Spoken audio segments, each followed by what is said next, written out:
বিলের শাপলা দিয়ে ইলিশ মাছের এই রেসিপিটা অসাধারণ লাগে। বাসায় একবার হলো ট্রাই করে দেখবেন বন্ধুরা।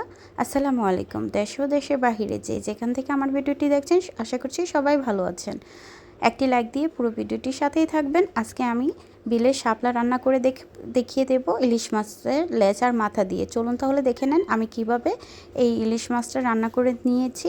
প্রথমে একটা প্যান বসিয়ে দিয়েছি, তারই মধ্যে দিয়েছি রান্নার তেল, দিয়ে পেঁয়াজ কুচি দিয়ে একটু নেড়ে চেড়ে দিচ্ছি, পেঁয়াজটা হালকা ভেজে নিচ্ছি। আর এর মধ্যে দিয়ে দিচ্ছি হলুদ গুঁড়ো 1 চামচ, মরিচ গুঁড়ো 1.5 চামচ। আমি এখানে মরিচ গুঁড়ো একটু পরিমাণে বেশি ব্যবহার করেছি। আর দিয়ে দিচ্ছি টেস্ট অনুযায়ী লবণ। আর দিয়ে দিচ্ছি এখানে সরিষা বাটা। শাপলা রান্নার ক্ষেত্রে অবশ্যই সরিষা বাটাটা ব্যবহার করতে হবে। আর পরিমাণ মতো পানি দিয়ে ভালো করে কষিয়ে নিচ্ছি। যারা এখন পর্যন্ত আমার ভিডিওটি দেখছেন কিন্তু একটি লাইক দিতে ভুলে গিয়েছেন, একটি লাইক দিয়ে পুরো ভিডিওটির সাথেই থাকবেন আশা করছি। আমি এখানে ইলিশ মাছের মাথা আর লেজ দিয়ে এই রেসিপিটা করছি।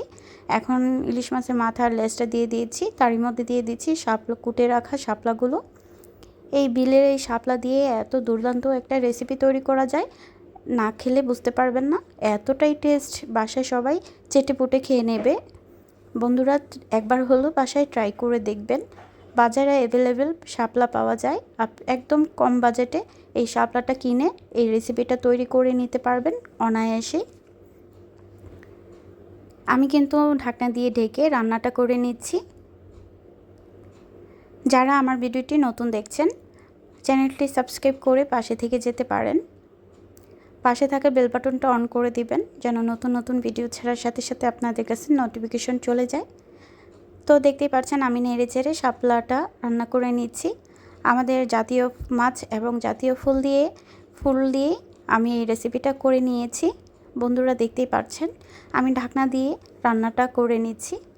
আর শাপলার মধ্যে এক্সট্রা কোনো পানি ইউজ করতে হয় না, কারণ শাপলা থেকেই পানিটা ছাড়ে, ওই পানি দিয়েই রান্নাটা করে নেওয়া যায়।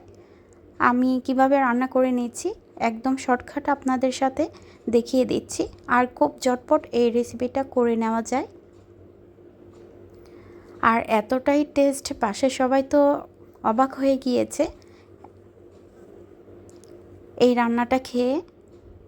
তো বাসায় একবার হলো ট্রাই করে দেখুন এই শাপলার রেসিপিটা কত টেস্ট হয়। গরম ভাতের সাথে পরিবেশন করতে পারেন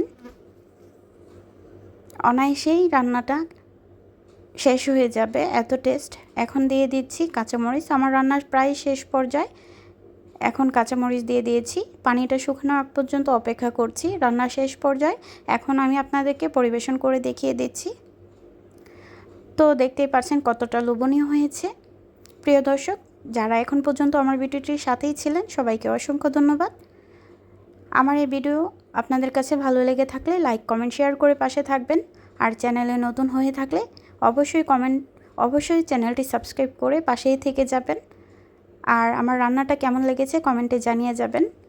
তো আজকে এই পর্যন্ত, নতুন কোনো ভিডিও নিয়ে আবারও হাজির হয়ে যাব। সবাই ভালো থাকবেন, সুস্থ থাকবেন। আল্লাহ হাফেজ।